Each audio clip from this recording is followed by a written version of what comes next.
Hey guys, welcome to the study with Mayank. मैं हूं आपका मयंक और आज ला रहा हूं मैं आपके लिए NCERT ज्योग्राफी क्लास 10 के MCQ। आज इसी क्रम में आपका यहां पर चैप्टर नंबर 6 है। यहां पर हम विनिर्माण उद्योग से संबंधित प्रश्नों को देखेंगे। तो चलिए स्टार्ट करते हैं आज का वीडियो। देखते हैं हमें क्या क्या डिस्कस करना है। यहाँ पर आज का पहला प्रश्न है, विनिर्माण के संदर्भ में नीचे दिए गए कथनों पर विचार कीजिए। पूछा गया है कौन सा कथन सत्य है। पहला है, कच्चे पदार्थ को मूल्यवान उत्पाद में परिवर्तित कर अधिक मात्रा में वस्तुओं के उत्पादन को विनिर्माण या वस्तु निर्माण कहा जाता है। अगला है, द्वितीयक कार्यों में लगे व्यक्ति कच्चे माल को परिष्कृत वस्तुओं में परिवर्तित करते हैं। अगला है, किसी देश की आर्थिक उन्नति विनिर्माण उद्योगों के विकास से मापी जाती है। देखिए यहाँ पर आपका पहला वाला कथन बिल्कुल सही है। जो आपका मैन्युफैक्चरिंग सेक्टर है, जिसको विनिर्माण सेक्टर के बोलते हैं, इसमें रॉ मटेरियल यानी कच्चे पदार्थ को मूल्यवान उत्पाद में परिवर्तित किया जाता है। इसी वजह से इसको विनिर्माण या फिर वस्तु निर्माण भी कहा जाता है। सेकंड वाला कथन भी यहाँ पर आपका सही है। जो द्वितीयक कार्य हैं, इनमें लगे हुए व्यक्ति कच्चे माल को परिष्कृत वस्तुओं में परिवर्तित करते हैं। हमने आपकी जो आर्थिक गतिविधियों के बारे में पढ़ा होगा आपने, तो वहां पर आपने प्राथमिक, द्वितीयक और तृतीयक जो आर्थिक क्रियाकलाप है उनके बारे में वहां पर आपने पढ़ा है। प्राथमिक के अंतर्गत कृषि क्रियाकलाप या फिर खनन की जो गतिविधियां होती हैं वो प्राथमिक के अंतर्गत आती हैं। द्वितीयक के अंतर्गत जो आपके विनिर्माण संबंधित क्रियाकलाप होते हैं वो द्वितीयक में आते हैं। तृतीयक में आपकी जो सेवा क्षेत्रक है, यानी बैंकिंग सेवा है, परिवहन वगैरह है या फिर अन्य प्रकार की जो सेवाएं हैं वो तृतीयक में आती हैं। तो यहाँ पर जो आपका विनिर्माण उद्योग है वो द्वितीयक में काउंट होता है। यहाँ पर आप देखेंगे जो स्टील, कार, कपड़ा उद्योग, बेकरी, पेय पदार्थ, इन संबंधी उद्योगों में जो लगे हुए व्यक्ति हैं वो सब इसी वर्ग में आते हैं। अगला वाला कथन यहाँ बिल्कुल सही है कि किसी देश की जो आर्थिक उन्नति है ये विनिर्माण उद्योगों के विकास से मापी जाती है। यानी जिस देश में विनिर्माण उद्योगों की संख्या ज़्यादा होती है वो देश कहीं ना कहीं अन्य देशों की तुलना में ज़्यादा तरक्की करता है। जैसे चाइना आपके सामने एक एग्जाम्पल है।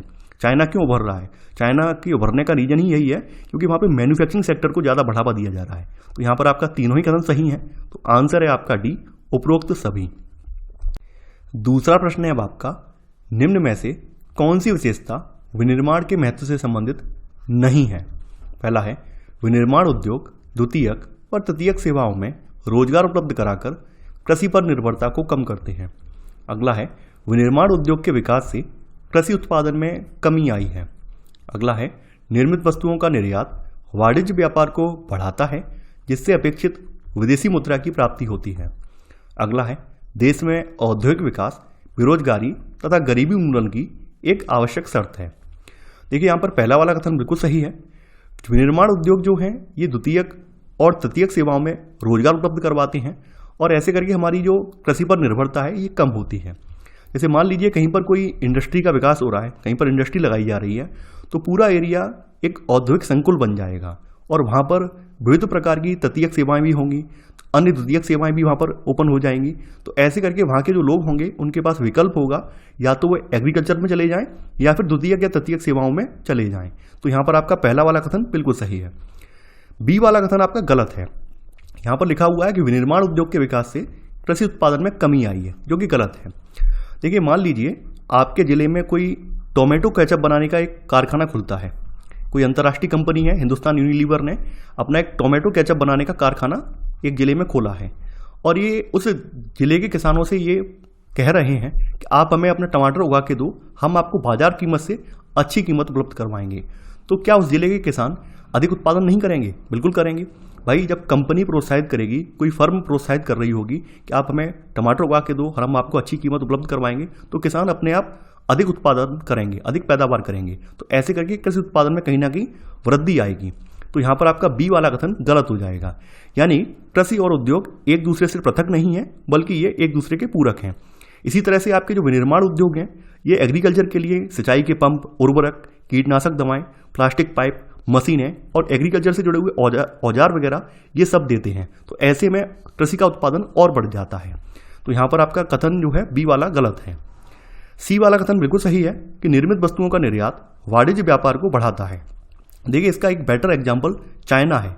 चाइना आपने देखा होगा, छोटी से छोटी चीज, चाहे वो एक खिलौना हो, टॉय हो, या आपकी जो दिवाली की झालर आती है आपकी लाइट वाली वो हो, कोई भी सामान हो, हर कोई चाइना में, यानी हर चीज़ चाइना में बन रही है। चाइना ने सबसे ज़्यादा फोकस अपना मैन्युफैक्चरिंग इंडस्ट्री पर किया है। दुनिया की जो बारीक से बारीक चीज़ है वो भी चाइना में बन रही है। तो इससे क्या हो रहा है, चाइना की ग्रोथ लगातार बढ़ रही है। यानी ज़्यादा से ज़्यादा निर्यात होगा, तो ज़्यादा निर्यात होगा तो क्या आएगा, हमारे यहाँ विदेशी मुद्रा जो है हमें ज़्यादा प्राप्त होगी, और ऐसे करके विदेशी मुद्रा का जो भंडार है वो बढ़ जाएगा। देश में जो औद्योगिक विकास है ये बेरोजगारी और गरीबी उन्मूलन की एक आवश्यक शर्त है।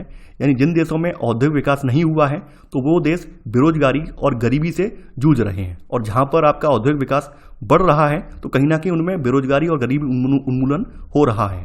तो यहां पर आपका गलत वाला कथन आपका कौन सा है, सेकंड का बी वाला।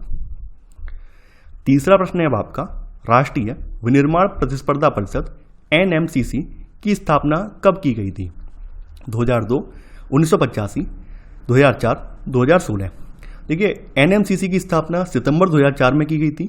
इसका उद्देश्य औद्योगिक उत्पादन को बढ़ाना था, साथ ही साथ जो औद्योगिक गतिविधियां हैं इनसे जुड़े हुए प्रश्नों के लिए या इनसे जुड़े हुए समाधान के लिए एक मंच भी उपलब्ध करवाना था। हालांकि 2 मार्च 2016 में इसको बंद करने का प्रस्ताव पारित हो गया है, यानी ये अभी फिलहाल में कह सकते हैं प्रभाव में नहीं है। 2 मार्च सन 2016 को आर्थिक मामलों की जो सलाहकार समिति है इसने इसको बंद करने के लिए मोहर लगा दी है, यानी कि अभी ये संस्था जो है प्रभाव में नहीं है। तो यहाँ पर आपका सही आंसर है तीसरे का सी वाला, 2004। चौथा प्रश्न है अब आपका, निम्नलिखित में से कौन से कारक उद्योगों की स्थापना को प्रभावित करते हैं? कच्चे माल की उपलब्धता, श्रमिक, ऊर्जा के साधन, बाजार। देखिए ये सभी कारक, चाहे कच्चे माल की उपलब्धता हो, श्रमिक हो, ऊर्जा के साधन हो या बाजार हो, ये किसी उद्योग को प्रभावित करने के लिए मेन कारक माने जाते हैं। एग्जाम्पल से यहां भी समझते हैं। मान लीजिए अगर आपका कोई लोहा इस्पात उद्योग है और लोहा इस्पात उद्योग की स्थापना पंजाब में या हरियाणा में कर दी जाए, तो क्या पॉसिबल है कि पंजाब या हरियाणा में लोहा इस्पात उद्योग सक्सेसफुल हो जाएगा? नहीं होगा, क्योंकि वहां पर अयस्क नहीं है, लॉ अयस्क वहां पे है ही नहीं। जब वहां पर लॉ अयस्क नहीं है यानी कि रॉ मटेरियल हमें मिल ही नहीं पाएगा, या फिर रॉ मटेरियल हम कहीं और से भी मंगाएंगे तो हमारी ट्रांसपोर्टेशन कॉस्ट इतनी ज़्यादा आ जाएगी कि उत्पादन करना हमारे लिए नामुमकिन हो जाएगा। तो इसलिए इसकी स्थापना वहीं पर की गई है जहां पर लौह अयस्क को निकाला जाता है, उसका खनन किया जाता है। तो यहां पर आपका चारों ही कथन सही है। तो यहां पर आपका सही आंसर है आपका डी वाला, उपरोक्त सभी। पांचवा प्रश्न है अब आपका, नीचे दिए कथन एवं कारणों पर विचार कीजिए। कथन में कहा गया है औद्योगिक प्रक्रिया के प्रारंभ होने के साथ साथ नगरीकरण प्रारंभ होता है। कारण, नगर उद्योगों को बाजार तथा सेवाएं जैसे बैंकिंग, बीमा, परिवहन, श्रमिक तथा वित्तीय सलाह आदि उपलब्ध कराते हैं। देखिए पहला वाला कथन यह बिल्कुल सही है। जो औद्योगिकरण की प्रक्रिया है वो नगरीकरण के साथ ही प्रारंभ हो जाती है, यानी कि जैसे जैसे औद्योगिक प्रक्रियाएं बढ़ती जाएंगी वैसे वैसे नगरीकरण और ज़्यादा बढ़ता जाएगा। क्योंकि नगर जो होते हैं पूरे उद्योगों को बाजार, सेवाएं जैसे आपकी बैंकिंग हुई, बीमा हुई, परिवहन हुई, श्रमिक या वित्तीय सलाह, ये सब उपलब्ध करवाते हैं। इसका बेस्ट एग्जाम्पल आपका जमशेदपुर है। आप जमशेदपुर के बारे में पहले भी पढ़ चुके हैं, मैं कई बार बता भी चुका हूं, और आपने नहीं पढ़ा है तो आप एक बार जाके पढ़ लीजिए। तो यहां पर आपका कथन और कारण दोनों सही हैं। यहां पर आपका आंसर है ए और आर दोनों सही हैं, और आर ए का सही स्पष्टीकरण है। छठवां प्रश्न है अब आपका, निम्नलिखित में से कौन सा कथन समूहन बचत को परिभाषित करता है? पहला है सुदूर पिछड़े एवं अविकसित क्षेत्रों में उद्योगों का संकेंद्रण, या फिर बी उद्योगों का नगरों के पास संकेंद्रण। अगला है लोगों द्वारा अपनी आवश्यकता के अनुरूप उद्योगों की स्थापना, कंपनी के कर्मचारियों की बैंक में जमा पूंजी। देखिए नगर केंद्रों द्वारा दी गई सुविधाओं से लाभान्वित होकर कई बार बहुत से उद्योग नगरों के आसपास ही केंद्रित हो जाते हैं। इसे समूहन बचत के नाम से जाना जाता है। तो यहां पर आपका बी वाला कथन जो है बिल्कुल सही है, उद्योगों का नगरों के पास संकेंद्रण।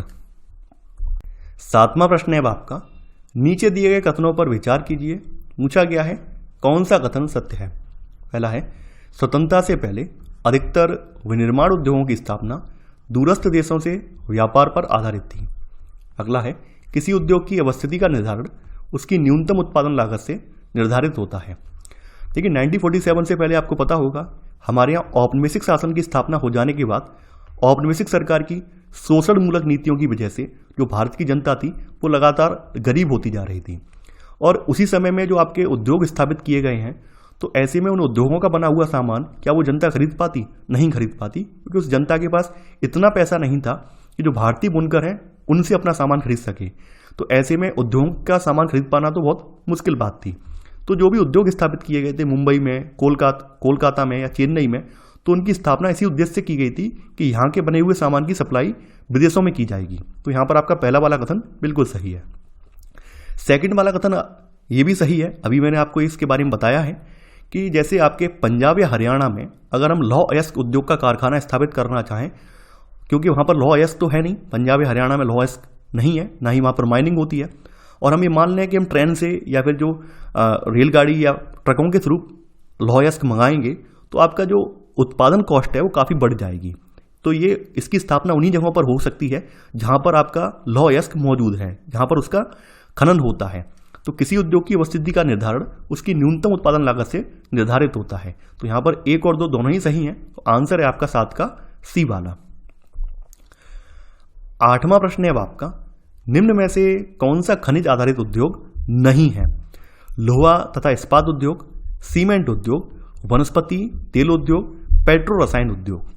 देखिए, कच्चे माल के स्रोत के आधार पर उद्योग 2 प्रकार के होते हैं, कृषि आधारित उद्योग और खनिज आधारित उद्योग। कृषि आधारित उद्योगों में सूती वस्त्र, ऊनी वस्त्र, पटसन, रेशम वस्त्र, रबर, चीनी चाय, काफी और वनस्पति तेल उद्योग आ जाता है।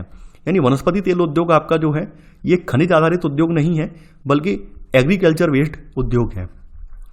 बाद बाकी ये सभी खनिज आधारित उद्योग हैं। जैसे खनिज आधारित उद्योगों में आपका लोहा और इस्पात आ जाता है, सीमेंट उद्योग आ जाता है, एल्यूमिनियम उद्योग आ जाता है, औजार और पेट्रो रसायन उद्योग आ जाते हैं। यानी ये सभी आते हैं। तीसरा वाला जो है कृषि में आता है, कृषि आधारित उद्योगों में आता है। तो यहाँ पर आपका सही आंसर है आपका 8 का ए, यानी केवल तीसरा वाला खनिज आधारित उद्योग नहीं है। 9वां प्रश्न है अब आपका, भूमिका के आधार पर उद्योगों के वर्गीकरण के संदर्भ में नीचे दिए गए कथनों पर विचार कीजिए। पूछा गया है कौन सा कथन आपका असत्य है। पहला है, उद्योग जिनके उत्पादन या कच्चे माल पर दूसरे उद्योग निर्भर हैं आधारभूत उद्योग कहलाते हैं। उद्योग जो उत्पादन उपभोक्ताओं के सीधे उपयोग हेतु करते हैं उपभोक्ता उद्योग कहलाते हैं। भूमिका के आधार पर उद्योग 2 प्रकार के होते हैं, आधारभूत और उपभोक्ता। तो आधारभूत में आपका लोहा इस्पात आ जाता है, तांबा प्रगलन उद्योग आ जाता है, या एल्यूमिनियम प्रगलन उद्योग आ जाता है। तो यहाँ पर आपका पहला वाला कथन बिल्कुल सही है। उपभोक्ता उद्योगों में आपका चीनी है, दंतमंजन है, कागज, पंखे, सिलाई मशीन वाले, ये सब उपभोक्ता उद्योग में आ जाते हैं। तो यहाँ पर आपका सेकंड वाला भी सही है। चूंकि यहाँ पर पूछा गया है कौन सा कथन असत्य है, ना तो पहला असत्य है और ना ही दूसरा, तो आंसर है आपका 9 का डी। 10वां प्रश्न है अब आपका, स्वामित्व के आधार पर उद्योगों के संदर्भ में निम्नलिखित कथनों पर विचार कीजिए। पूछा गया है कौन सा कथन सत्य है। पहला है, सरकारी एजेंसियों द्वारा प्रबंधित तथा सरकार द्वारा संचालित उद्योग सार्वजनिक क्षेत्र कहलाते हैं। उद्योग जिनका संचालन एक व्यक्ति के स्वामित्व में अथवा लोगों के समूह के स्वामित्व में होता है निजी उद्योग कहलाते हैं। अगला है, उद्योग जिनका स्वामित्व कच्चे माल की पूर्ति करने वाले उत्पादकों, श्रमिकों या दोनों के हाथों में होता है संयुक्त उद्योग कहलाते हैं। देखिए, सरकारी एजेंसियों के द्वारा प्रबंधित और सरकार के द्वारा संचालित होने वाले उद्योग पब्लिक सेक्टर अंडरटेकन या फिर सार्वजनिक क्षेत्र उपक्रम कहलाते हैं। जैसे आपका सेल हुआ, steel Authority of India limited है, भेल हुआ, भारत हैवी इलेक्ट्रिकल्स लिमिटेड है, इसके अलावा आपकी एनटीपीसी है, नेशनल थर्मल पावर कॉर्पोरेशन है। ये सभी आपके पीएसयू हैं, यानी सार्वजनिक क्षेत्र के उपक्रम हैं। वहीं उद्योग जिनका संचालन एक व्यक्ति के स्वामित्व में या फिर लोगों के समूह के स्वामित्व में होता है निजी उद्योग कहलाते हैं। जैसे आपका टाटा ग्रुप है, टिस्को, रिलायंस इंडस्ट्री है, बजाज ऑटो ग्रुप है, ऑटोमोटिव्स लिमिटेड है, ये सभी क्या है, ये प्राइवेट सेक्टर के उद्योग हैं। उद्योग जिनका स्वामित्व कच्चे माल की पूर्ति करने वाले उत्पादकों, श्रमिकों या दोनों के हाथ में होता है संयुक्त उद्योग कहलाते हैं। देखिए, ये संयुक्त उद्योग नहीं कहलाते हैं, बल्कि ये सहकारी में आ जाते हैं। इस तरह के जो व्यक्ति हैं जहां पर कच्चे माल की पूर्ति करने वाले और उत्पादक ये दोनों लोग मिलकर काम करते हैं, ये सहकारी में आ जाते हैं, कोऑपरेटिव में आ जाते हैं। इस तरह के उद्योग सहकारी उद्योग के उदाहरण हैं, न कि संयुक्त उद्योग के। संयुक्त उद्योग वो उद्योग होता है जहां पर गवर्नमेंट और प्राइवेट सेक्टर दोनों मिलकर काम करते हैं, वो आपका संयुक्त उद्योग कहलाता है। तो यहां पर आपका तीसरा वाला कथन गलत हो जाएगा। यहां पर केवल 1 और 2 सही है, तो आंसर है 10 का बी, केवल 1 और 2। 11वां प्रश्न है अब आपका, वस्त्र निर्माण प्रक्रिया का सही क्रम निम्न में से कौन सा है, यह आपको बताना है। बुनाई, रेशा उत्पादन, धुनाई कताई या रंगाई व परिष्करण। देखिए, सबसे पहला जो वस्त्र निर्माण की प्रक्रिया का चरण होता है उसमें सबसे पहले क्या होता है, रेशे का उत्पादन होता है। कच्चा रेशा यानी रेशे का उत्पादन होता है। रेशा का उत्पादन होने के बाद उसकी धुनाई या कताई होती है। जैसे आपने देखा होगा जो कॉटन होती है, कॉटन से धागा बनाया जाता है, तंतु बनाया जाता है, यानी धुनाई होती है, यानी रुई की धुनाई होती है। उसके बाद क्या है, धागा काता जाता है। रेशा उत्पादन के बाद धुनाई या कताई होती है, यानी सूत काता जाता है। उसके बाद क्या होता है, सूत से कपड़ा बुना जाता है, यानी सूत से कपड़ा की बुनाई होती है। कपड़ा बुनाई होने के बाद कपड़े को कलर किया जाता है या उसको साफ किया जाता है। तो यहां पर आपका जो सही क्रम है वो आएगा आपका सी वाला, यानी कि रेशा उत्पादन, उसके बाद धुनाई कताई, उसके बाद बुनाई, उसके बाद रंगाई व परिष्करण। तो यहां पर आपका सही आंसर है 11वें का सी। 12वां प्रश्न है अब आपका, भारत में सूती वस्त्र उद्योग के संदर्भ में नीचे दिए गए कथनों में से कौन सा सही नहीं है। यहां पर कोई एक गलत है, वो आपको बताना है। पहला है, प्राचीन भारत में सूती वस्त्र हाथ से कताई और हथकरघा बुनाई तकनीकों से बनाए जाते थे। अगला है, आरंभिक वर्षों में सूती वस्त्र उद्योग महाराष्ट्र तथा गुजरात के कपास उत्पादन क्षेत्रों तक ही सीमित थे। भारत में पहला सफल आधुनिक सूती वस्त्र उद्योग 1854 में मुंबई में लगाया गया। अगला है, भारत में कताई उत्पादन निम्न स्तर का है लेकिन बुना वस्त्र विश्व स्तरीय गुणवत्ता वाला है। देखिए, पहला वाला कथन बिल्कुल सही है। हमारे यहाँ प्राचीन भारत में भी जो सूती वस्त्र उद्योग है वो बहुत ज़्यादा चरम पर रहा है, यानी हमारे यहाँ जो हाथ से कताई होती थी और हथकरघा से बुनाई होती थी। तो पहला वाला कथन यहाँ बिल्कुल सही है। आरंभिक वर्षों में जो सूती वस्त्र उद्योग थे वो महाराष्ट्र और गुजरात के आसपास, क्योंकि वहाँ पे कपास उत्पादन होता था, तो वहीं पर ये सीमित थे। तो यहाँ पर आपका बी वाला कथन भी सही है। भारत में पहला सफल आधुनिक सूती वस्त्र उद्योग 1854 में एक व्यक्ति हुए हैं, इनका नाम है कावसजी डावर। तो कावसजी डावर के द्वारा मुंबई में आधुनिक सूती वस्त्र उद्योग की मिल की स्थापना की गई है। हालांकि इससे पहले भी प्रयास हो चुका है, आपको पढ़ाया है मैंने। 1818 में कोलकाता में फोर्ट गैलिस्टर में भी सूती वस्त्र उत्पादन का एक उद्योग लगाया गया था, लेकिन वो फेल हो गया था। पहला सफल उद्योग जो स्थापित हुआ है वो 1854 में मुंबई में कावसजी डावर नाम के एक व्यक्ति हैं, इन्होंने लगाया था। ये सफल माना जाता है। तो यहां पर आपका सी वाला कथन सही है। डी वाला कथन आपका जो है ये गलत है। भारत में कताई उत्पादन तो विश्व स्तर का है, या कह सकते हैं गुणवत्ता वाला है। हमारे यहाँ जो कताई होती है सूत की वो गुणवत्तापूर्ण है, लेकिन जो बुनाई वाली जो मशीनें हैं उनसे कपड़ा जो बुना जाता है वो उतना ज़्यादा गुणवत्ता वाला नहीं है। यानी कि जो बुना हुआ वस्त्र है वो गुणवत्ता वाला नहीं है, वो निम्न स्तर का है। यानी कि हमारे यहाँ क्या छोटे छोटे हथकरघे वगैरह हैं, लोग परंपरागत तरीकों से कपड़ा बुनते हैं, तो जो कपड़े की परंपरागत तरीके से बुनाई होती है वो इतनी ज़्यादा गुणवत्तापूर्ण नहीं है। हालांकि जो हम लोग सूत काटते हैं, यानी कि जो कताई करते हैं रुई को धुनकर उसकी कताई होती है, सूत कताई होती है, वो गुणवत्ता वाली है। लेकिन जो सूत से वस्त्र तैयार किया जाता है तो वस्त्र जो है वो बहुत ज़्यादा गुणवत्ता वाला नहीं होता है। तो यहाँ पर आपका सही आंसर है 12वें का डी वाला। 13वां प्रश्न है आपका, नीचे दिए गए कथनों पर विचार कीजिए। पूछा गया है कौन सा कथन आपका सत्य है। पहला है, सूती रेशा कुल अंतर्राष्ट्रीय व्यापार का लगभग 1/4 भाग है। भारत जापान से सूत का आयात करता है। देखिए, पहला वाला कथन बिल्कुल सही है। सूती रेशा जो है ये हमारे कुल अंतर्राष्ट्रीय व्यापार का लगभग 1/4 भाग है। भारत जापान से सूत का आयात नहीं करता है, बल्कि भारत जापान को सूत का निर्यात करता है, क्योंकि जापान में कपास की इतनी ज़्यादा खेती नहीं होती है जो कि वहाँ की जो ज़रूरत है उसको पूरा कर पाए। तो भारत जो है जापान को सूत का निर्यात करता है, यानी जापान वाले भारत से अपना सूत आयात करते हैं। तो यहाँ पर आपका सेकंड वाला कथन गलत हो जाएगा, केवल पहला वाला सही है। तो आंसर है 13 का ए, केवल 1। 14वां प्रश्न है आपका, भारत में पटसन उद्योग के संबंध में नीचे दिए गए कथनों पर विचार कीजिए। पूछा गया है कौन सा कथन असत्य है। पहला पटसन उद्योग कोलकाता के निकट रिसरा में 1855 में लगाया गया। सेकंड, देश के विभाजन के पश्चात 3/4 जूट उत्पादक क्षेत्र भारत में रह गए, लेकिन पटसन मिलें बांग्लादेश में चली गईं। देखिए, बात करें भारत की तो भारत का प्रथम जूट कारखाना जॉर्ज ऑकलैंड द्वारा 1855 में रिसरा में लगाया गया। इसको लगाने वाले व्यक्ति जो हैं वो हैं जॉर्ज ऑकलैंड। तो यहां पर आपका पहला वाला जो कथन है ये आपका बिल्कुल सही है। सेकंड वाला कथन गलत है। देखिए, जब 1947 में अपने देश का विभाजन हुआ तो विभाजन के समय आपको पता होगा, जिसको आज हम बांग्लादेश के नाम से जानते हैं, ये पूर्वी पाकिस्तान था, यानी पाकिस्तान का पूर्वी वाला हिस्सा था, पूर्वी पाकिस्तान के नाम से जाना जाता था। तो इसके खेमे में देश का 3/4 जूट उत्पादन चला गया और जो मिलें थी वो केवल भारत में रह गई। तो यहाँ पर जो लिखा हुआ स्टेटमेंट है ये रिवर्स लिखा हुआ, उल्टा लिखा हुआ स्टेटमेंट है, जो कि गलत है। यानी देश विभाजन के पश्चात मिलें तो भारत में रह गई, लेकिन 3/4 जूट उत्पादक क्षेत्र वो बांग्लादेश में चला गया। तो यहाँ पर पूछा गया है कौन सा कथन आपका असत्य है, केवल सेकंड वाला असत्य है, तो आंसर है 14 का बी। 15वां प्रश्न है आपका, भारत में पटसन उत्पादन के संदर्भ में निम्नलिखित कथनों पर विचार कीजिए। पूछा गया है कौन सा कथन सत्य है। पहला है, भारत पटसन व पटसन निर्मित सामान का सबसे बड़ा उत्पादक और सबसे बड़ा निर्यातक है। सेकंड, भारत में पटसन उद्योग का अधिकांश भाग महानदी के तट पर, यानी महानदी नदी के तट पर विकसित हुआ है। देखिए, भारत पटसन और पटसन से बनने वाले सामान का सबसे बड़ा उत्पादक है, लेकिन सबसे बड़ा निर्यातक नहीं है।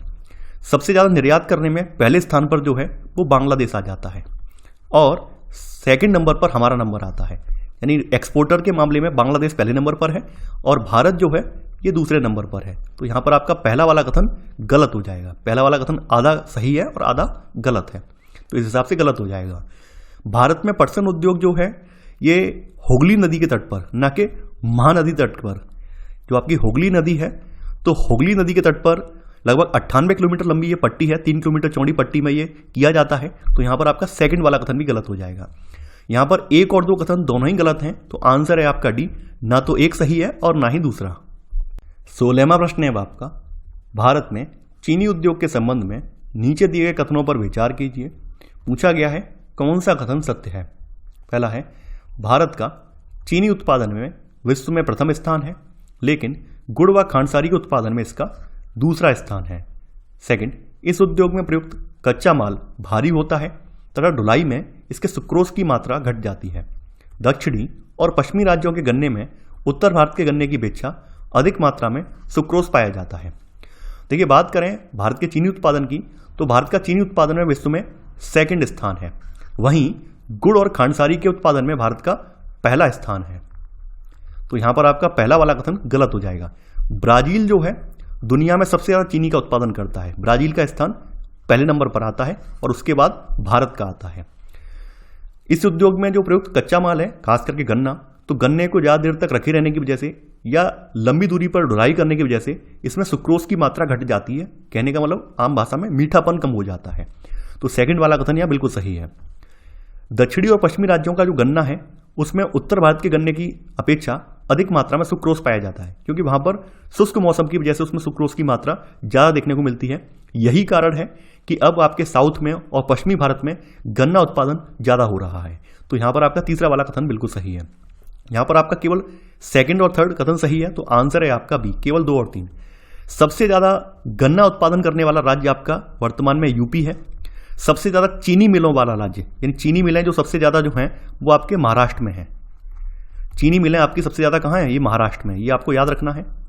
अगर हम गन्ने का प्रति हेक्टेयर उत्पादन देखें तो सबसे ज्यादा गन्ने का प्रति हेक्टेयर जो उत्पादन हो रहा है वो तमिलनाडु में हो रहा है। सबसे ज्यादा चीनी उत्पादक करने वाले जो राज्य हैं उसमें भी यूपी का पहले नंबर है। चीनी उत्पादन के मामले में यूपी पहले नंबर पर है, गन्ना उत्पादन में भी यूपी पहले नंबर पर है, लेकिन चीनी मिलों के मामले में महाराष्ट्र पहले नंबर पर है। तो यहां पर आपका सही आंसर है 16 का बी वाला, केवल 2 और 3। 17वां प्रश्न है आपका, लोहा तथा इस्पात उद्योग में कच्चे माल के रूप में किन खनिजों का उपयोग किया जाता है? लौह अयस्क, कोकिंग कोल, लेड, चूना पत्थर। देखिए, लौह उद्योग में लौह अयस्क, कोकिंग कोक और चूना पत्थर का जो अनुपात होता है वो 4:2:1 होता है। यानी कि 4 भाग लौह अयस्क होगा, 2 भाग कोकिंग कोल लगेगा और 1 भाग चूना पत्थर का लगेगा। यहां पर लेड नहीं आता है। लेड का मतलब होता है सीसा, लेड इसमें शामिल नहीं है। तो यहां पर आपका 1, 2 और 4 सही है। तो यहां पर सही आंसर है आपका 17 का सी, केवल 1, 2 और 4। 18वां प्रश्न है आपका, भारत में लौह उत्पादन और खपत के संबंध में नीचे दिए गए कथनों पर विचार कीजिए। पूछा गया है कौन सा कथन असत्य है? पहला है, वर्ष 2018 में भारत 106.5 मिलियन टन इस्पात का विनिर्माण कर संसार में कच्चा इस्पात उत्पादकों में तीसरे स्थान पर था। यह स्पंज लौह का सबसे बड़ा उत्पादक है। तीसरा है, 2018 में यहां प्रति व्यक्ति खपत केवल 70.9 किलोग्राम थी, जबकि इसी समय विश्व में प्रति व्यक्ति औसत खपत 224.5 किलोग्राम थी। ये प्रश्न आपका काफी इंपॉर्टेंट है। इस तरह के प्रश्न खास करके स्टेट पीएससी एग्जाम में पूछ लिए जाते हैं। तो 2018 में जो भारत का इस्पात का उत्पादन रहा है वो 106.5 मिलियन टन रहा है, और इस वजह से उत्पादकों की श्रृंखला में हमारा सेकंड नंबर था, ना कि तीसरा। तो यहाँ पर आपका पहला वाला कथन गलत हो जाएगा। कच्चे इस्पात के उत्पादन में पहले स्थान पर आपका चाइना रहा है। चाइना का जो उत्पादन था इस्पात का वो 928.3 मिलियन टन था, और खपत भी सबसे ज़्यादा चाइना में ही थी। भारत जो है स्पंज लौह का सबसे बड़ा उत्पादक है। स्पंज लौह, इसमें क्या होता है, उच्च कोटि के लौह अयस्क से इसको बिना गलाए, यानी इसमें हम क्या करते हैं, लोहे को गलाते नहीं, ढलवा लोहा नहीं बनाते हैं, डायरेक्ट लोहे में परिवर्तित कर लेते हैं, लोहे के छोटे छोटे गोलों में परिवर्तित कर लेते हैं। तो इस तरह के लोहे को स्पंज लोहा बोलते हैं। भारत में अगर हम प्रति वर्ष प्रति व्यक्ति औसत खपत की बात करें तो एक व्यक्ति ने 70.9 किलोग्राम खपत रही है, जबकि विश्व की खपत काफ़ी ज़्यादा है। विश्व में एक व्यक्ति की जो खपत है, इस्पात की जो खपत है, वो 224.5 किलोग्राम की थी। तो यहाँ पर आपका तीसरा वाला कथन बिल्कुल सही है। यहाँ पर पूछा गया है कौन सा कथन आपका असत्य है, केवल पहला वाला असत्य है, तो आंसर है आपका केवल 1। 19वां प्रश्न है आपका, भारत में लौह इस्पात उद्योग का संपूर्ण संभाव्य विकास न हो पाने का निम्न में से कौन सा कारण है। पहला है उच्च लागत तथा कोकिंग कोयले की सीमित उपलब्धता, कम श्रमिक उत्पादकता, ऊर्जा की अनियमित पूर्ति, अविकसित संरचना। देखिए पहला वाला कथन बिल्कुल सही है, क्योंकि भारत में लौह इस्पात उद्योग स्पेशली रिमोट एरिया में स्थापित किए गए हैं। तो रिमोट एरिया में स्थापित करने की वजह से वहाँ पर जो भी मशीनरी लगाई गई है उसको पहुँचाने में काफ़ी कॉस्ट आई है। इसके अलावा जो भी वर्कर वगैरह काम करने वाले हैं वो शहरों से वहाँ पर पहुँचते हैं, तो इस वजह से इनकी लागत बढ़ जाती है। कोकिंग कोयला जो है भारत में ज़्यादा नहीं पाया जाता है, कोकिंग कोयले के लिए भी हमें आयात करना पड़ता है इसका, इस वजह से प्रोडक्शन की लागत काफ़ी बढ़ रही है। कम श्रमिक उत्पादकता, हमारे भारत के श्रमिक, खास करके रिमोट एरिया के श्रमिक इतने ज़्यादा पढ़े लिखे नहीं है, इतने ज़्यादा स्किल्सफुल नहीं है जो कि काम को और ज़्यादा दक्षता से कर पाएँ, तो इस वजह से हमारे यहाँ प्रोडक्टिविटी भी काफ़ी कम है। ऊर्जा की अनियमित पूर्ति, हमारे भारत में ऊर्जा संकट बना ही रहा है, और बना रहने का कई कारण है। पहली बात यह है अवसंरचना का अभाव है, दूसरी बात यह है सरकारें जो आई हैं सरकारों ने भी कहीं ना कहीं उदासीनता दिखाई है, तीसरी बात यह है कि भारत में जनसंख्या भी बहुत ज़्यादा है, जनसंख्या की जरूरतें पूरी की जाएं या फिर फैक्ट्रियों की जरूरतें पूरी की जाएं, ये भी एक दिक्कतें हैं। तो इस वजह से ऊर्जा की अनियमित पूर्ति हो रही है। तो यहाँ पर आपका तीसरा वाला कथन भी सही है। अविकसित संरचना, अविकसित का मतलब क्या है, क्योंकि हमारे यहाँ जो विकास का नियोजन किया गया प्रॉपर तरीके से नहीं किया गया है, तो इस वजह से जो जरूरी आधारभूत इसके लिए संरचना चाहिए, आधारभूत इसके लिए फैसिलिटी चाहिए, वो भी उस क्षेत्र में नहीं है। तो इस वजह से कहीं ना कहीं भारत में लौह इस्पात उद्योग में ज़्यादा विकास नहीं हो पाया है। जितना चाइना में या अमेरिका में हुआ है उतना भारत का विकास अभी उतना नहीं हो पाया है। तो यहाँ पर आपका चारों ही कथन सही है, तो आंसर है आपका डी, यानी कि उपरोक्त सभी। 20वां प्रश्न है आपका, मानचित्र में अंकित स्थान 1, 2, 3 तथा 4 भारत के प्रमुख इस्पात उत्पादक केंद्रों से संबंधित हैं। इन स्थानों का सही क्रम है। अब देखिए बारी बारी से बात करते हैं। तो ये वाला जो 1 और 4 स्थान पढ़ रहे हैं, आप समझ पा रहे हैं ये कर्नाटक राज्य है। अगर आपने मैप का अध्ययन किया है, मैप देखा है, तो आप पाएंगे ये वाला जो राज्य है ये कर्नाटक राज्य है। और 1 और 4 की अगर बात करें तो ऊपर वाला जो 1 है ये विजयनगर है, ये विजयनगर है। नीचे वाला जो है ये कर्नाटक का भद्रावती है।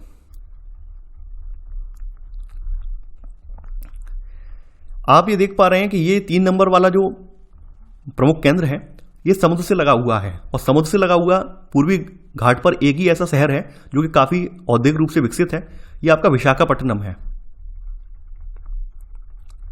विशाखा लिख दे रहा हूं, केवल समझ जाएंगे, विशाखापट्टनम है। दूसरा वाला स्थान आपके तमिलनाडु में पड़ रहा है और ये सेलम है।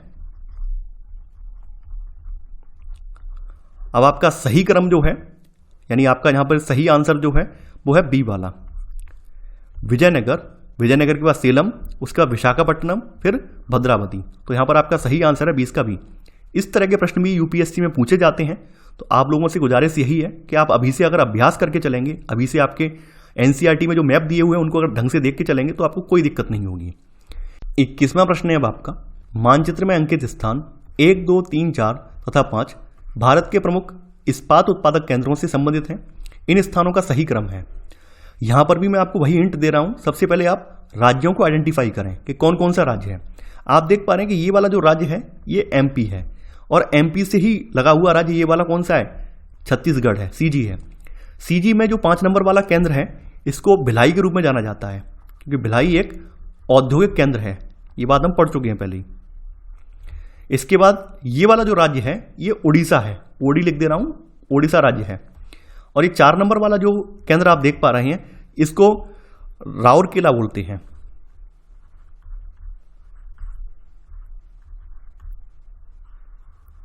ऊपर आप देख पा रहे हैं कि ये जो राज्य है आपका, यानी बिहार से चिपका हुआ राज्य, ये झारखंड है। जीएच लिख दे रहा हूं यहां पर मैं। इसमें पहले नंबर वाला जो ऊपर आप देख पा रहे हैं झारखंड में, ये ऊपर वाला जो है ये बोकारो है, यहां पे लिख दे रहा हूं, ये बोकारो है आपका। और नीचे की तरफ इसमें 3 नंबर है, ये आपका जमशेदपुर है।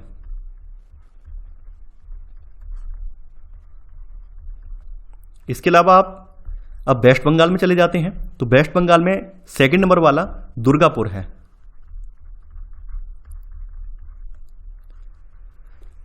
तो यहां पर आपका सही क्रम है आपका सी वाला, यानी पहले नंबर पर आपका बोकारो आ रहा है, 2nd पर आपका दुर्गापुर आ रहा है, तीसरे पर आपका जमशेदपुर आ रहा है, चौथे पर राउरकेला और 5वें पर भिलाई आ रहा है। तो यहां पर आपका सही आंसर है 21 का सी। 22वां प्रश्न है अब आपका, भारत में एल्यूमिनियम प्रगलन उद्योग के संबंध में नीचे दिए गए कथनों पर विचार कीजिए। पूछा गया है कौन सा कथन आपका सत्य है। पहला है, भारत में एल्यूमिनियम प्रगलन पहला सर्वाधिक महत्वपूर्ण धातु शोधन उद्योग है। 2nd, यह हल्का, जंग अवरोधी, ऊष्मा का सुचालक, लचीला तथा अन्य धातुओं के मिश्रण से अधिक कठोर बनाया जा सकता है। देखिए पहला कथन ये गलत है। भारत में पहला सर्वाधिक महत्वपूर्ण उद्योग लौह इस्पात उद्योग है, जबकि एल्युमिनियम उद्योग जो है ये दूसरा सर्वाधिक महत्वपूर्ण धातु शोधन उद्योग है, यानी ये 2nd नंबर पर आता है, ना कि पहले नंबर पर। एल्यूमिनियम आपका जो है ये हल्का है, जंग अवरोधी है, ऊष्मा का सुचालक है, लचीला होता है और अन्य धातुओं के मिश्रण से इसको कठोर बनाया जा सकता है। यानी आप ये देखेंगे जो एल्यूमिनियम है इसका इस्तेमाल हवाई जहाज बनाने में, बर्तन, तार बनाने में इसका उपयोग किया जाता है। तो यहां पर आपका 2nd वाला कथन सही है। तो यहां पर आपका सही आंसर है 22 में का बी वाला, केवल 2nd। 23वां प्रश्न है आपका, विभिन्न उर्वरकों तथा उनमें प्रमुख यौगिक के संबंध में नीचे दिए गए युग्मों में से कौन सा सही सुमेलित है। यूरिया नाइट्रोजन उर्वरक, डीएपी नाइट्रोजन फॉस्फेट और पोटास मिश्रित और उर्वरक, फॉस्फेट उर्वरक। देखिए यूरिया जो है ये नाइट्रोजनी उर्वरक है, वहीं डीएपी जो है, डीएपी का नाम ही होता है डाई अमोनियम फॉस्फेट, यानी कि ये फॉस्फेट उर्वरक है। वहीं मिश्रित उर्वरक जो होते हैं उनमें नाइट्रोजन, फॉस्फेट और पोटास होता है। तो यहां पर आपका केवल पहला वाला सही है, 2nd और 3rd ये गलत है। पोटास जो है हमारे भारत में नहीं होता है, पोटास आयात किया जाता है, क्योंकि हमारे देश में वाणिज्यिक रूप से प्रयुक्त होने वाला पोटास उपलब्ध नहीं है, इसलिए पोटास को हमें बाहर से आयात करना पड़ता है। यहां पर केवल पहला वाला सही है, तो आंसर है 23 का ए, केवल 1। 24वां प्रश्न है अब आपका, सीमेंट उद्योग में कच्चे माल के रूप में किन खनिजों का प्रयोग किया जाता है। चूना पत्थर, सिलिका, एल्यूमिना, जिप्सम। सीमेंट उद्योग में भारी और स्थूल कच्चे माल का प्रयोग होता है, इसमें आपका चूना पत्थर आ जाता है, सिलिका आ जाता है और जिप्सम आ जाता है। एल्यूमिनिया का संबंध जो है एल्यूमिनियम से है, यानी ये बॉक्साइट एक्स से निकाला जाता है और इससे एल्यूमिनियम का उत्पादन किया जाता है। तो यहां पर आपका तीसरा वाला गलत है, 1, 2 और 4 सही है, तो आंसर है आपका सी, केवल 1, 2 और 4। 25वां प्रश्न है अब आपका, भारत में पहला सीमेंट उद्योग कहां लगाया गया था। चेन्नई, बंबई, कोलकाता, मैंगलोर। भारत में पहला सीमेंट उद्योग 1904 में चेन्नई में लगाया गया था। तो यहां पर आपका सही आंसर है 25 का ए वाला। 26वां प्रश्न है अब आपका, निम्न में से कौन सा शहर भारत की इलेक्ट्रॉनिक राजधानी के रूप में उभरा है। नोएडा, बेंगलोर, सूरत, पुणे। देखिए बेंगलोर को भारत की इलेक्ट्रॉनिक राजधानी या फिर भारत का सिलिकॉन वैली भी बोला जाता है। तो यहां पर आपका सही आंसर है 26 का बी वाला। अब आपके प्रश्न जो है अभ्यास प्रश्नावली से हैं। निम्न में से कौन सा उद्योग चूना पत्थर को कच्चे माल के रूप में प्रयुक्त करता है। एल्यूमिनियम, प्लास्टिक, सीमेंट, मोटर गाड़ी। तो सीमेंट उद्योग में कच्चे माल के रूप में चूना पत्थर का इस्तेमाल होता है, तो सही आंसर है 27 का गा वाला। 28वां प्रश्न है अब आपका, निम्न में से कौन सी एजेंसी सार्वजनिक क्षेत्र में स्टील को बाजार में उपलब्ध कराती है। हेल, सेल, टाटा स्टील या एमएनसीसी। देखिए SAIL, Steel Authority of India Limited, इसका काम यह है कि भारत के जितने भी सरकारी उपक्रम है, यानी जो जो आपके स्टील से संबंधित छोटे बड़े सरकारी उपक्रम है, उन सब का स्टील यही बेचने का काम करता है, यानी उन सब के स्टील को सेल के जरिए बेचा जाता है, steel Authority of India limited के जरिए ही बेचा जाता है। तो यहां पर आपका सही आंसर है 28 का ख वाला। 29वां प्रश्न है अब आपका, निम्न में से कौन सा उद्योग बॉक्साइट को कच्चे माल के रूप में प्रयुक्त करता है? एल्यूमिनियम प्रगलन, सीमेंट, कागज, स्टील। देखिए एल्यूमिनियम प्रगलन में बॉक्साइट को कच्चे माल के रूप में प्रयोग किया जाता है, तो यहां पर आपका सही आंसर है 29 का वाला। 30वां प्रश्न है आपका, निम्न में से कौन सा उद्योग दूरभाष, कंप्यूटर आदि संयंत्र निर्मित करते हैं? स्टील, एल्यूमिनियम प्रगलन, इलेक्ट्रॉनिक, सूचना प्रौद्योगिकी। देखिए आपका जो इलेक्ट्रॉनिक उद्योग है, इसके अंतर्गत आने वाले उत्पादों में ट्रांजिस्टर से लेकर television, telephone, cellular telecom, telephone exchange, radar, computer और दूरसंचार उद्योग के लिए उपयोगी अनेक उपकरण इसके अंतर्गत बनाए जाते हैं। तो जो संयंत्र निर्मित करने का काम है वो इलेक्ट्रॉनिक के तहत आता है। तो यहां पर आपका सही आंसर है आपका 30 का ग वाला। सूचना प्रौद्योगिकी के अंतर्गत जो है सूचनाओं का आदान प्रदान शामिल है, तो यहां पर घ वाला नहीं होगा, केवल ग वाला है। तो यहां पर आपका सही आंसर है आपका ग। तो ये था हमारा आज का वीडियो। आई होप आपको ये वीडियो पसंद आया होगा। आप लोग इस वीडियो को लाइक और शेयर करना बिल्कुल ना भूलें। तो चलिए आज के लिए बस इतना ही। Thanks for watching. जय हिंद।